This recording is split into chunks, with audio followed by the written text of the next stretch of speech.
Hey, what's up everyone? If you're like me, sometimes you get a gig where you're expected to be a one-man band. That means you're doing all the video, all of the audio, you have to do all of the directing, and still somehow come up with a cohesive story to create some content for someone. In this video, I'm going to show you my one-man band setup and what works for me, and hopefully it can give you some inspiration for your one-man band setup as well. Alright, so we're going to start off with the camera itself and how we're going to actually record our subject. Now, you can have a very big rig, you can have rails, handles, V-mount batteries. You can put all your audio equipment on top of that and just kind of have this all in one, just behemoth of a camera rig. Now, that will work for some situations, but if you are working, 8, 10, 12 hours a day where you really don't have time to put down this camera, it's gonna put a lot of stress on your back and you're gonna tire out pretty quick. So I definitely ran that route before. I filmed a Formula 1 video before where I was outside in the heat all day. It was not fun. After that, I actually knew that I had to find a different way to carry my camera gear. So the way that I'm gonna recommend, and it might not be the favorite for a lot of other people, but this is how I personally like to carry my camera rig. I actually am gonna use my camera on top of a gimbal. Now, there are a lot of reasons why I like to use a gimbal. A couple of the reasons are you're gonna get smoother shots, but then another reason, when you're recording someone by yourself, a lot of the times they're walking and talking. So having the gimbal allows me to still get a smooth shot, and every so often, kind of glance over my shoulder so I make sure I don't run into anything or trip and fall. So that's the reason why I like to use the gimbal.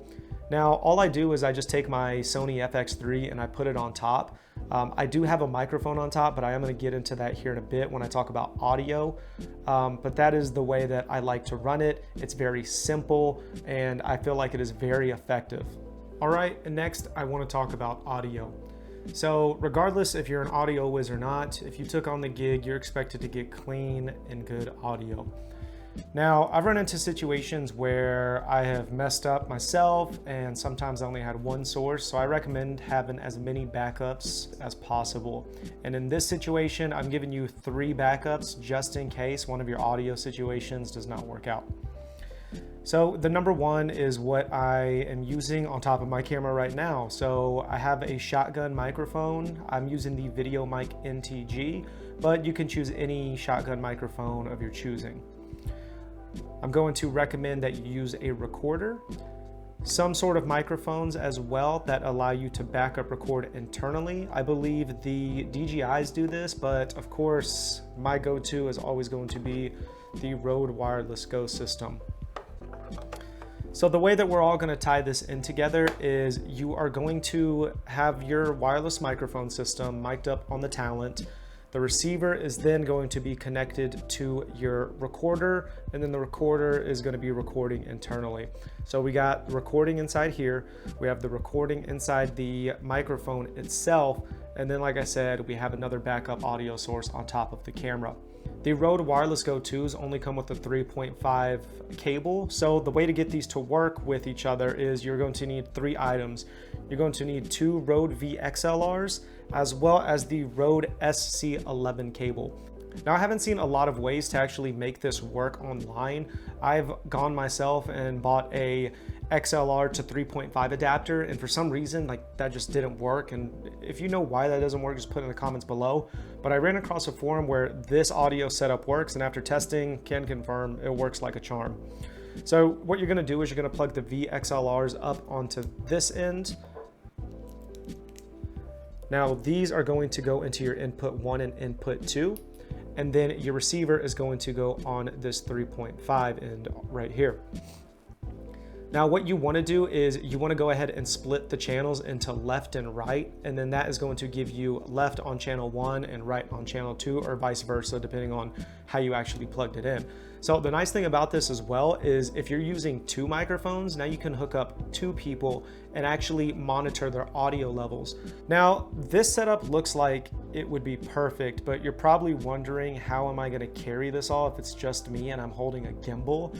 Now there are probably a lot of ways to actually carry this setup.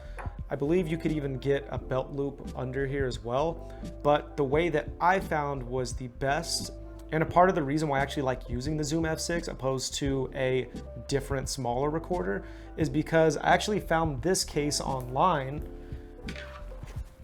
made by KTEK. I believe it's called the KTEK Stingray, and it actually holds the Zoom F6 perfect. It's pretty snug. You have the flap up top so you can actually adjust the levels while on the go. And it has just enough space on the outside to be able to clip the receiver to get that signal and then stuff all the cables inside. Now, another good thing about this setup as well is you can either wear it crossbody, but the way I like to do it is I like to actually attach it around my waist. Now, this takes a lot of the weight that I'm carrying, and instead of putting it on my back, it's actually now around my hips. So carrying this, I was able to carry it all day with no issues whatsoever. And the last thing that I recommend you bring with you for audio is, of course, a good pair of headphones. Now, I use the Sony WX1000 M3s. I do like to turn those on whenever I am using them because the noise canceling does help me isolate hearing what's actually going from the microphones versus what's outside. So if you have some noise canceling headphones, definitely recommend those and turning that on. But if you don't, just make sure you have a good pair of quality headphones. It definitely goes a long way. All right, everyone, so that's gonna be it. This is going to be sort of how the rig is going to look when it's all put together. Now, it's not the most flashy, it's not the coolest looking to be walking around with all of this on you, but in my opinion, it is the most functional, and that's really what we're worried about when we're working on set. All right, so that covers our camera gear, that covers our audio, and then now you can be focused a little bit more on directing and actually telling the story and doing what you were hired to do. All right, everyone, so let me know what you think about this rig. If you have some suggestions on how to actually make it lighter, if there's some things you would change out, drop them in the comments down below. If this helped you out, please put a thumbs up. And if you like the content, make sure to subscribe, and we'll see you on the next one.